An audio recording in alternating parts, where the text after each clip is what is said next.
가끔씩 수면량이 절대 부족할 때 실수를 하는 부분이 있어요. 많지는 않지만 어쩌다 한 번씩 가끔 그런 일들이 있습니다.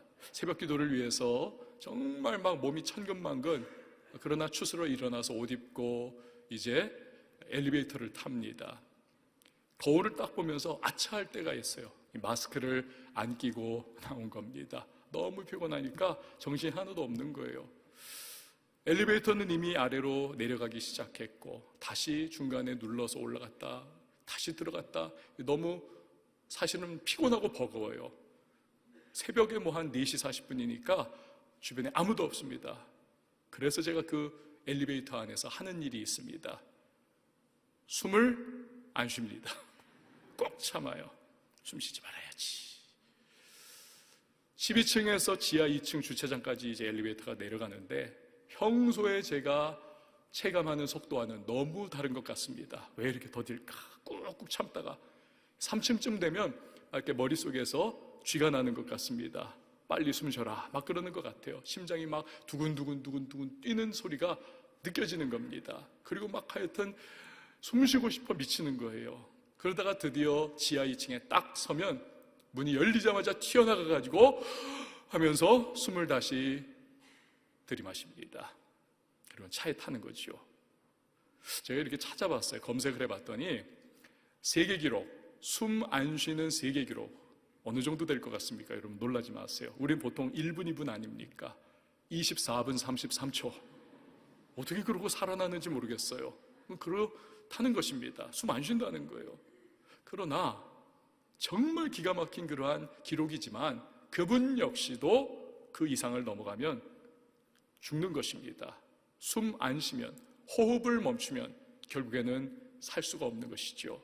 우리 기도를 일컬어서 영혼의 호흡이다. 기도하지 않으면 우리의 영혼이 마치 호흡하지 않으면 사람 죽는 것처럼 영혼의 호흡인 기도하지 않으면 우리의 영혼이 메말라 죽어버립니다. 그렇지만 기도하면 영혼이 살아납니다. 영혼의 꽃이 만개하는 것이고 영혼이 막 펄쩍펄쩍 뛰고 춤추고 노래하게 되는 것입니다. 기도하는 은혜지요. 기도하면 성령 충만을 비롯해서 능력과 은혜와 은사가 그 기도를 통해서 우리에게 임하는 것입니다. 예레미야 33장 3절을 보면 너는 내게 부르짖으라 내가 내게 응답하겠고 내가 알지 못하는 크고 은밀한 일을 내게 보이리라. 할렐루야.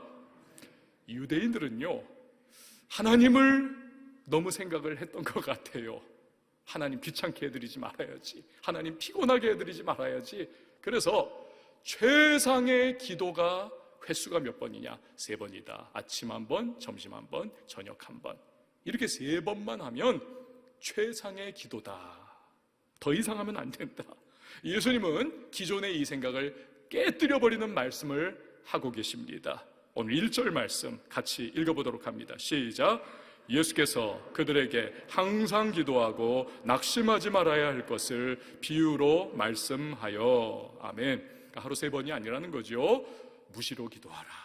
늘 기도하라. 사도 바울은요 이 예수님의 기도에 관한 전통의 말씀을 자신의 고유한 언어로 나중에 보면 이렇게 사용을 합니다. 데살로니가전서 5장 17절을 보면 쉬지 말고 기도하라. 같은 맥락의 말씀을 하는 것이죠. 이 항상 기도는 물리적인 시간을 우리에게 말씀하는 것이 아닙니다.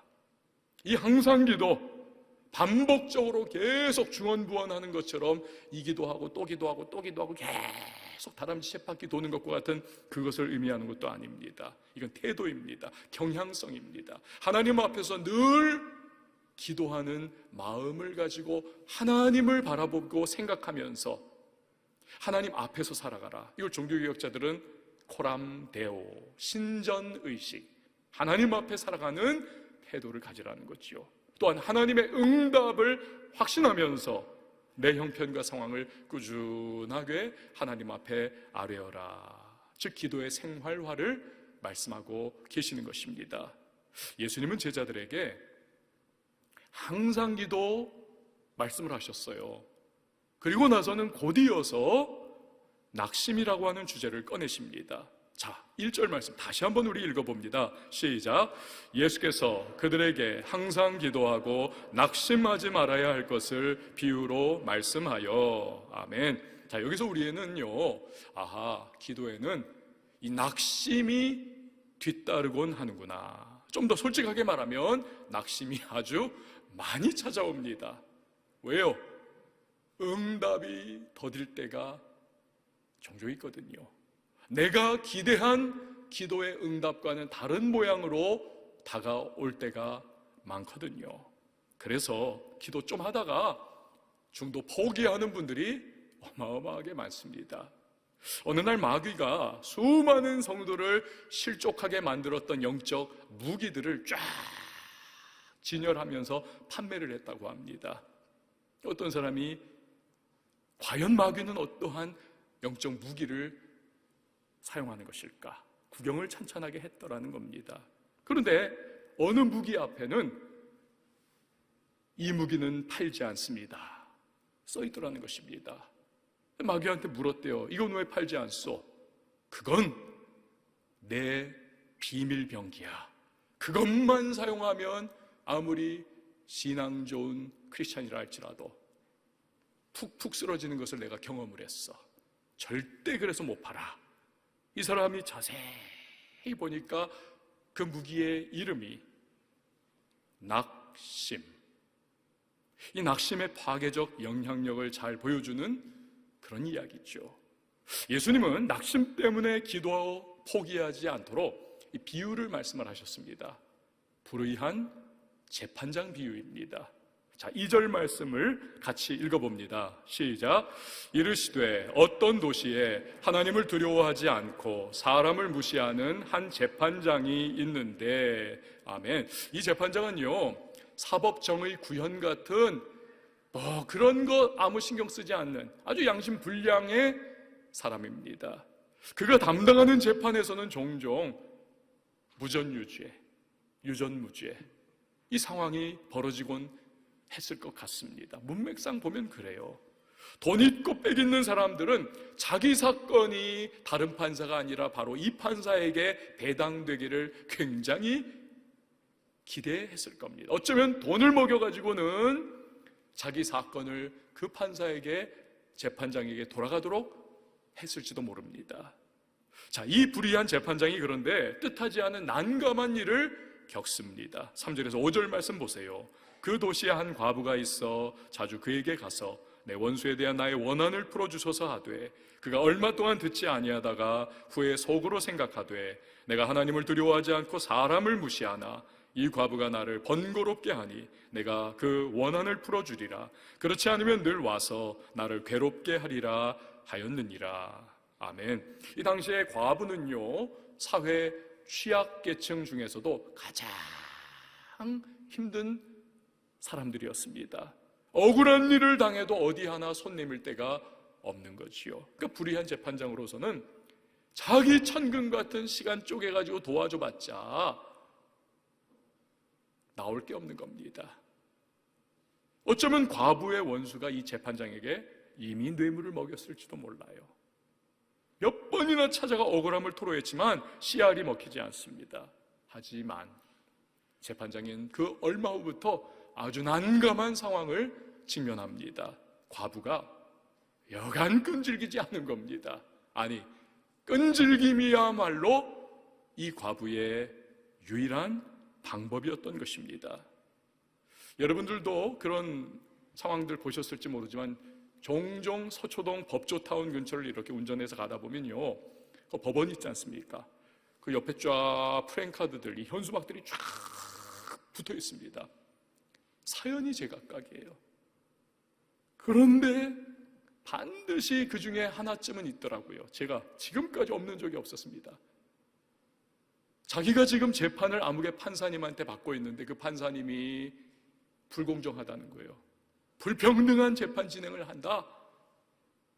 이걸 고발하는 그러한 자기의 억울함을 항변하는 현수막이 걸려 있습니다.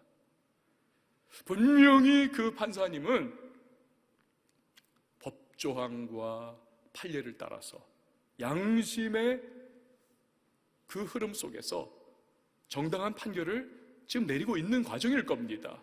그렇지만 그럼에도 불구하고 그러한 현수막이 딱 자기 이름이 붙어 있으면 오고 가면서 얼마나 부담되겠습니까? 스트레스가 얼마나 오겠습니까? 심각하게 압박을 받을 수가 있는 것이죠. 불의한 재판장, 얼마간의 과부의 하소연을 들은 척만 척 했었습니다. 그래서 하루도 빠지지 않고 찾아와서 매달리고 있습니다. 나중에는 아주 그냥 노이로제에 걸릴 정도가 되어버렸습니다. 안 들어주면 이건 늘 와서 나를 괴롭게 할 거야. 여기서 여러분 재밌어요. 이 헬라어로 괴롭게 하다라고 하는 단어의 뜻은요, 직접적으로는 눈 밑을 이거 때리다라는 의미를 가지고 있습니다. 우리의 감각기관 중에서 이 눈이야말로 가장 예민하지 않습니까? 보이지도 않는 작은 먼지 한 톨이 이 눈에 들어가도 눈물이 쏟아져 나오고 이걸 다 뽑아내지 않습니까? 그 정도로 예민한데 그 눈 밑을 계속 때린다고 생각을 해보세요. 얼마나 신경 쓰이고 거슬리고 스트레스 받고 다른 일 집중을 아예 못하는 겁니다. 또 이 말은요, 헐뜯다, 혹평하다, 즉 여론을 막 저 판사 나쁜 판사야, 저 재판장 나쁜 재판장이야 막 들쑤시고 부채질한다는 뜻도 가지고 있습니다. 자네 말이야, 대체 저 과부 여인에게 무슨 책을 잡혔는가?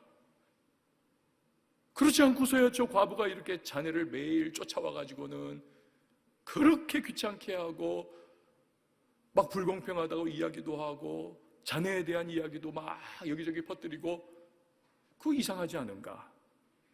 혹여나 이런 소리를 듣고 명성이 실추할지 모른다는 이 두려움도 슬슬 그는 느꼈을 겁니다. 결론은 아이고 혹 빨리 떼자, 빨리 들어주고 그냥 떼버리자. 그래서 이 불의한 재판장이 과부의 하소연을 들어줬다는 것이죠. 예수님이 비유의 결론을 내려주십니다. 6절에서 8절 말씀 우리 스크린을 보면서 우리 같이 읽어봅니다. 시작. 주께서 또 이르시되 불의한 재판장이 말한 것을 들으라. 하물며 하나님께서 그 밤낮 부르짖는 택하신 자들의 원한을 풀어주지 아니하시겠느냐? 그들에게 오래 참으시겠느냐? 내가 너희에게 이르노니 속히 그 원한을 풀어주시리라. 아멘. 예수님이 강조하시는 것이 무엇일까요? 불의한 재판장과 하나님을 선명하게 대조 대비시키기를 원하시는 겁니다. 이 명암이 드러나도록 흙과 백과 같이 불의한 재판장과 하나님을, 재판장은 불의합니다. 하나님은 의로우신 분이십니다. 하나님에게는 무전유죄, 유전무죄 따위 없습니다. 그분은 악인을 징벌하시고 의인을 세워주십니다. 하나님의 공의의 연자맷돌은 천천히 왜 이렇게 안 돌아 하면서 한탄할 정도로 늦게 돌아요. 그러나 하나님의 연재맷돌이 빻아놓은 걸 보면 더 이상 빻을 수 없을 정도로 완벽하게 빻아버리는 겁니다. 불의한 재판장은 사람을 무시합니다. 하나님은 사랑이 충만하신 분이십니다. 그분은 긍휼로 사람들을 대하시는 분이십니다. 불의한 재판장은 온통 자신의 유불리에 따라 움직이는 사람입니다. 하나님은 억울한 사람, 비참한 사람, 고통 가운데 있는 사람을 위하여 움직이는 분이 바로 우리의 하나님이십니다. 예수님이 이 땅에 보내신 것이 바로 그 이유 아닙니까? 요한복음 3장 16절 보면 하나님이 세상을 이처럼 사랑하사 독생자를 주셨으니 이유가 무엇인가? 이는 그를 믿는 자마다 멸망하지 않고 영생을 얻게 하려 하심이라. 가만 놔두면 멸망이에요. 너무나 불쌍하고 너무나 이 주님의 긍휼이 막 끌어올라서 이 땅에 오신 거지요. 그 예수님 말씀의 결론은 뭡니까? 하나님이 그런 분이시기 때문에 밤낮 부르짖는 성도의 기도에 반드시 응답하신다. 할렐루야. 근데 한 가지 문제가 있어요. 이게 우리의 문제입니다. 다시 한번 8절 말씀을 읽어봅니다. 시작. 내가 너희에게 이르노니 속히 그 원한을 풀어 주시리라. 그러나 인자가 올 때에 세상에서 믿음을 보겠느냐 하시니라. 아멘. 믿음의 문제가 대두가 됩니다. 불의한 재판장과 달리 우리 하나님은 기도에 대해서 속히 응답을 주십니다. 근데 여기서 속히라고 하는 헬라어 단어는요, 서두르다라는 의미예요. 그러니까 우리가 생각하는 것과 같은 거죠. 속히, 서두르다. 여러분, 문제는 뭡니까? 우리가 기도할 때 자주 겪는 일이 무엇입니까? 현실에서는 기도 응답이 속히 잘 안 온다는 거죠. 그렇지 않습니까? 아예 안 오는 것 같을 때도 있고, 온다고 해도 내가 기대하는 것과는 전혀 다른 모습으로 이상하게 다가오는 때가 종종 있습니다. 왜 그럴까요? 이 속히라고 하는 단어, 서두르다라고 하는 의미를 가지고 있지만 다른 한편으로는요, 가능한 한 빨리 라고 하는 의미도 있습니다. 가능한 한 빨리.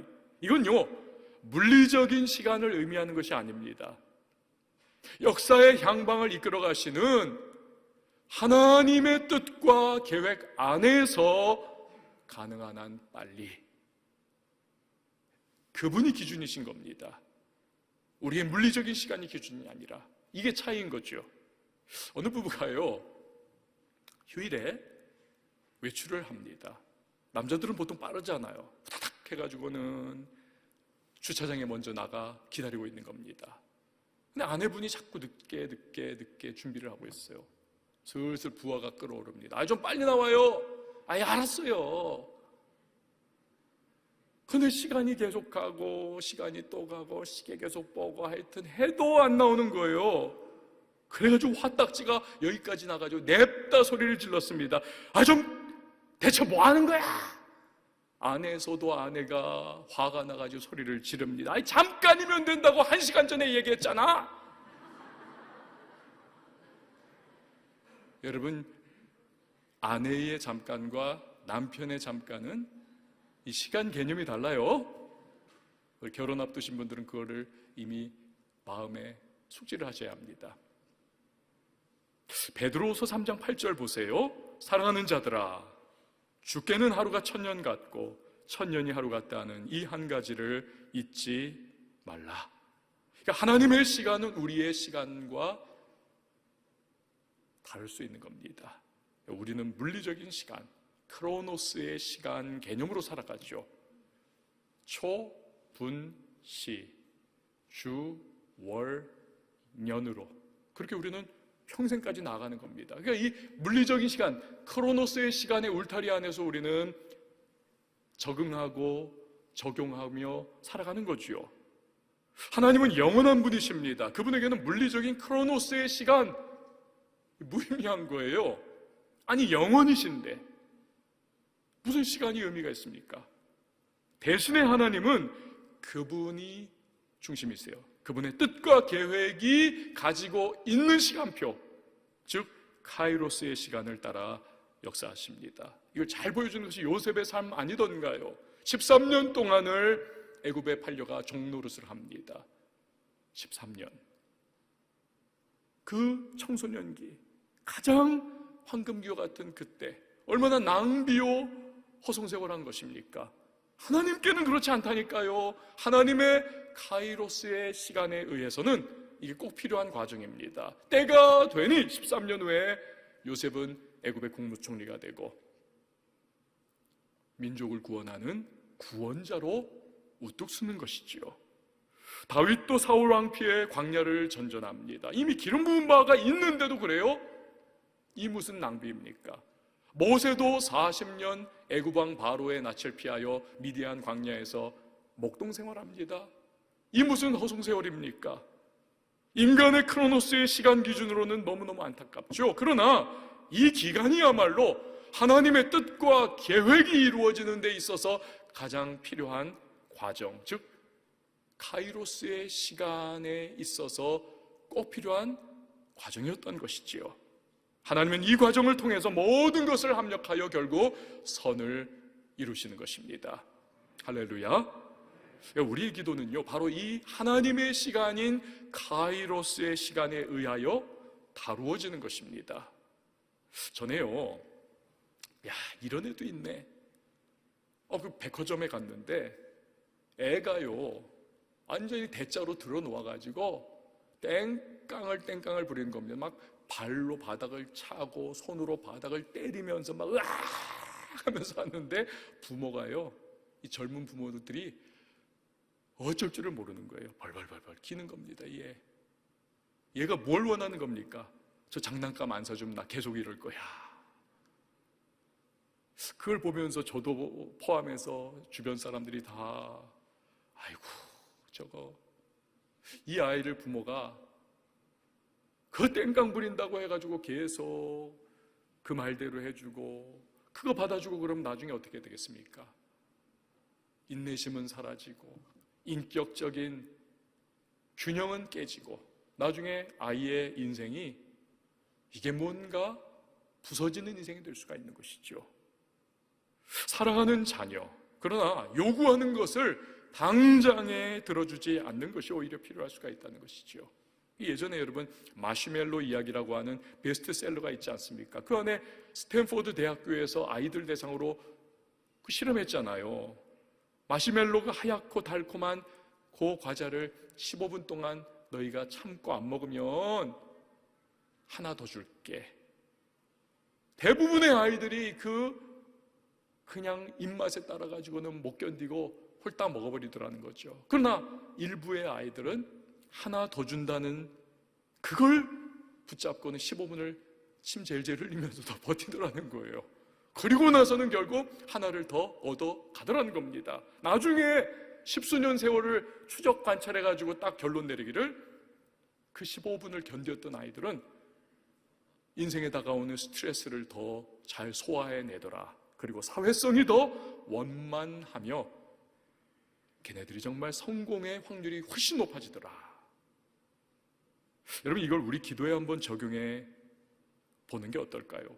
선하신 재판장, 의로우신 재판장이신 하나님, 그분이 우리 기도에 아직 응답을 주지 않는다. 왜일까요? 그분의 뜻과 그분의 계획 속에서, 카이로스의 시간 안에서 늦추고 계신 거죠. 아니, 그것이 사실은 하나님의 응답의 과정인 거죠. 혹은 우리가 원하는 응답, 즉 want, 영어로 want가 아니라 우리에게 정말 필요한 것, need, 이 need를 채워주시기 위해서,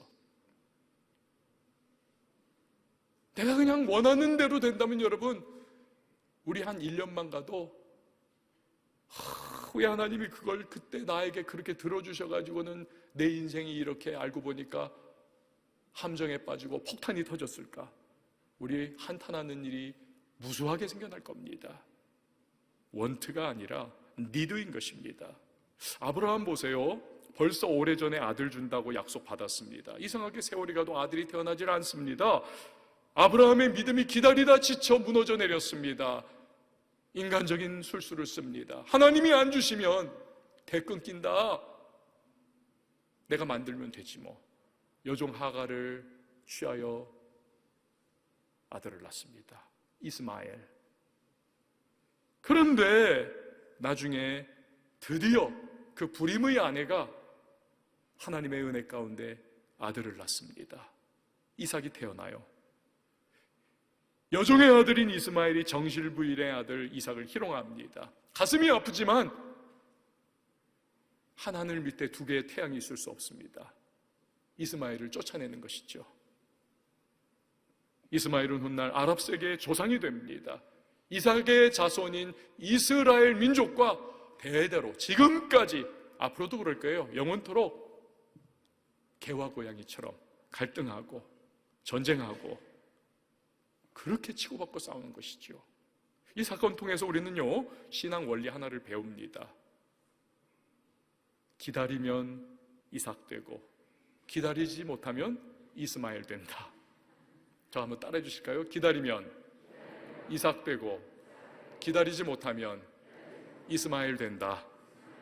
그렇습니다. 하나님이 그 뜻과 계획 안에서 주시는 응답을 기다려야만 하는 것입니다. 그게 가장 좋은 것임을 여러분 믿으시기를 바랍니다. 이 불의한 재판장 비유를 통해서 예수님은 항상 기도하고 낙심하지 말 것을 강조를 하고 계세요. 하지만 마지막 부분에 우리 예수님이 뜨끔한 말씀을 달지 않으십니까? 인자가 올 때에 세상에서 믿음을 보겠느냐. 다시 말하면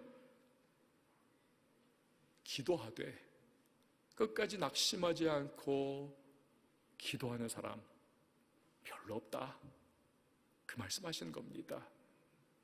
이 믿음은요, 선하고 의로운 재판장이신 하나님, 예수님이 땅에 보내주실 정도로 나를 사랑하시는 하나님, 그분이 반드시 최선의 때에 최상의 방법으로 응답 주신다는 것을 확신할 때에 가지는 믿음인 것입니다. 이런 사람은 본문의 과부가 그러했듯 낙심하지 않고 기도할 수가 있는 것입니다. 기도하는 거예요. 여러분, 지난 물론 바울 때부터 선교는 꽃을 피웠지만 역사적으로 지난 300년 동안의 선교 역사에 있어서 두 개의 큰 물줄기와도 같은 선교 정책이 있었습니다. 그중 하나가 뭐냐면 무디 정책입니다. D.L. 무디 목사님의 선교의 정책. 이 무디 목사님은요, 미국과 영국의 위대한 대부흥을 일으켰던 장본인 아닙니까? 근데 이분은 어느 도시에 전도 집회를 열러 가기 전이면 꼭 주변의 사람들에게 기도 부탁을 했습니다. 내가 몇 날 몇 시에 어느 곳에 가서 전도 집회하는데 성령 하나님의 역사가 임하여 많은 영혼들이 구원받고 하나님 백성 되도록 기도해 주세요. 기도를 부탁을 하고 나서, 그리고 기도하시는 중에 이 전도 집회를 위해서 조금이라도 십시일반 내가 지원해야겠다, 감동을 받으시는 분들은 헌금해 주세요, 이렇게 요청을 했습니다.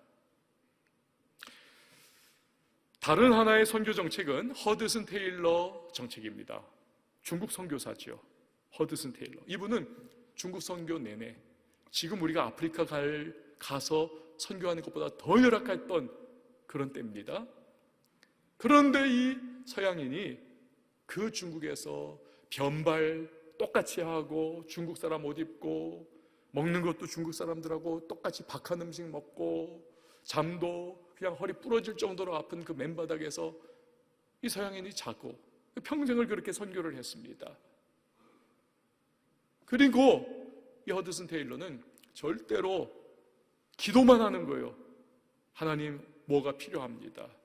선교비가 얼마나 필요합니다. 다른 누구에게도, 사람에게는 손을 내밀지를 않았습니다. 하나님께 기도했던 거죠. 이 허드슨 테일러가 세운 선교 단체가 OMF라고 하는 단체인데 지금도 그 전통을 가지고 있습니다. 후원 요청을 안 해요. 믿음으로 기도하면서 하나님이 채워주시는 걸 따라서 감당해 나가는 거지요.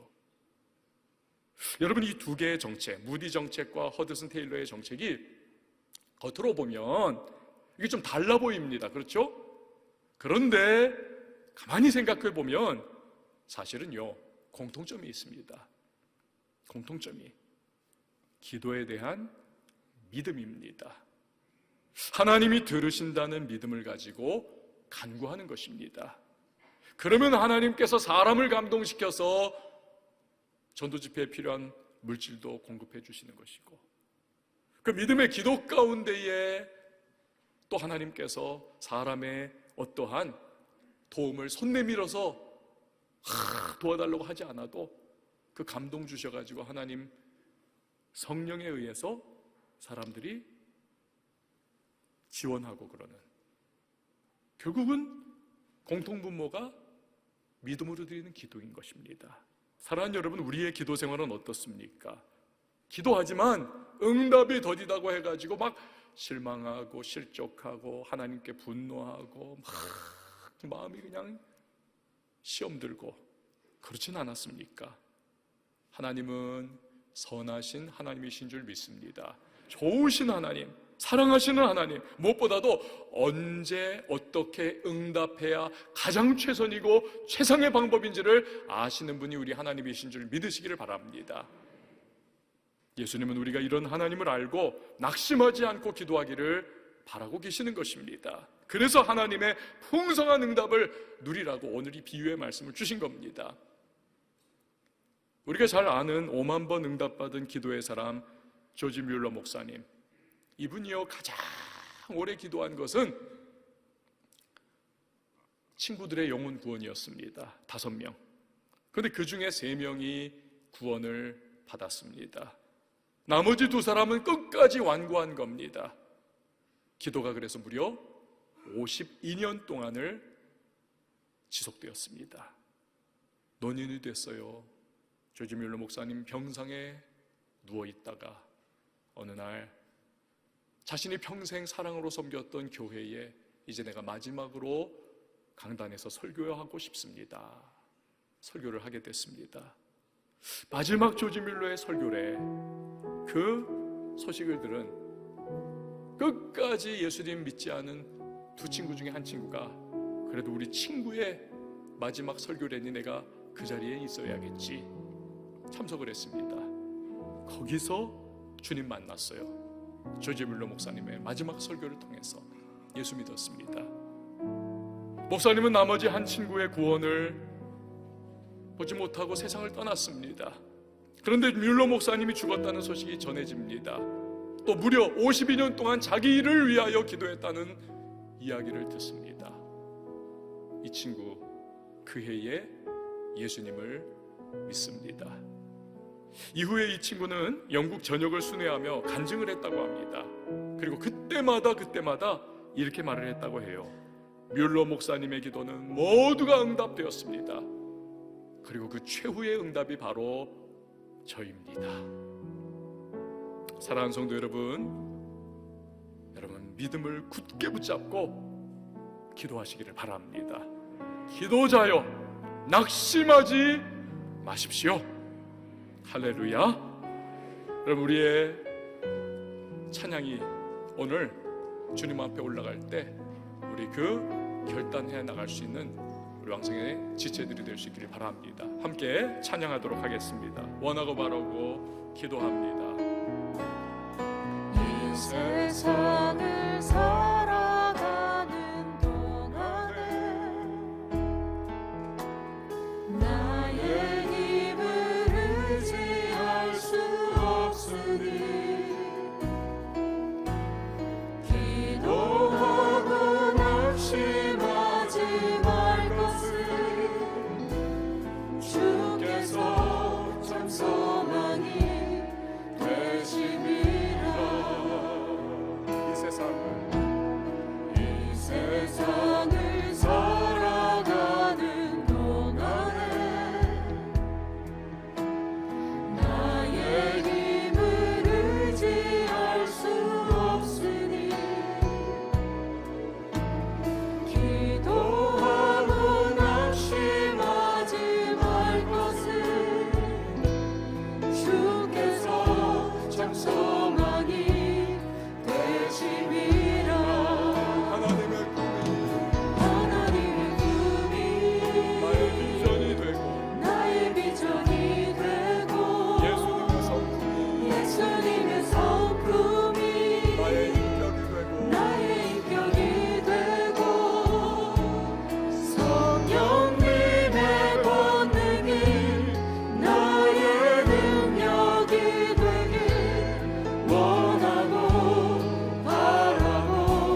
이 시간에 우리가 기도하면서 다시 한번 결단했으면 좋겠습니다. 하나님, 이것이 성경적인 기도라면, 이것이 하나님의 마음에 합한 기도라면, 이것이 내 있는 모습 그대로의 우리 하나님을 향한 간구라면 주님, 응답해 주시는 그 하나님을 신뢰하게 하여 주시옵소서.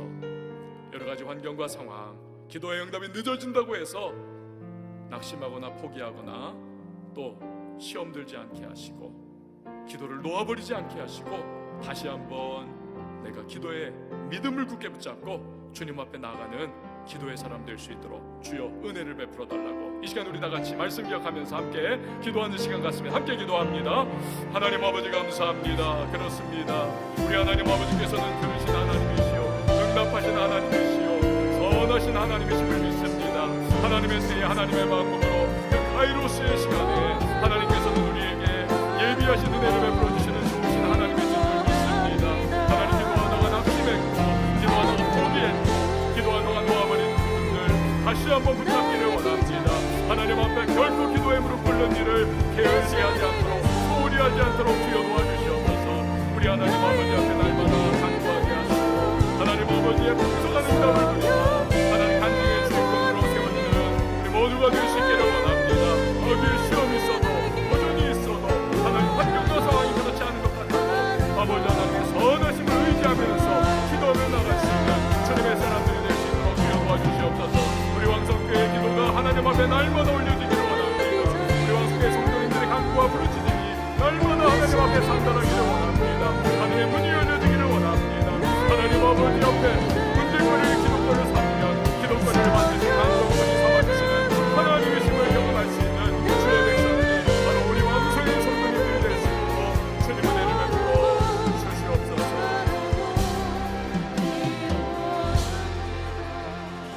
하나님 아버지, 낙심하지 않고 믿음으로 하나님 앞에 기도하는 우리 모두가 되게 하여 주시옵소서. 예수님의 이름으로 기도합니다. 아멘.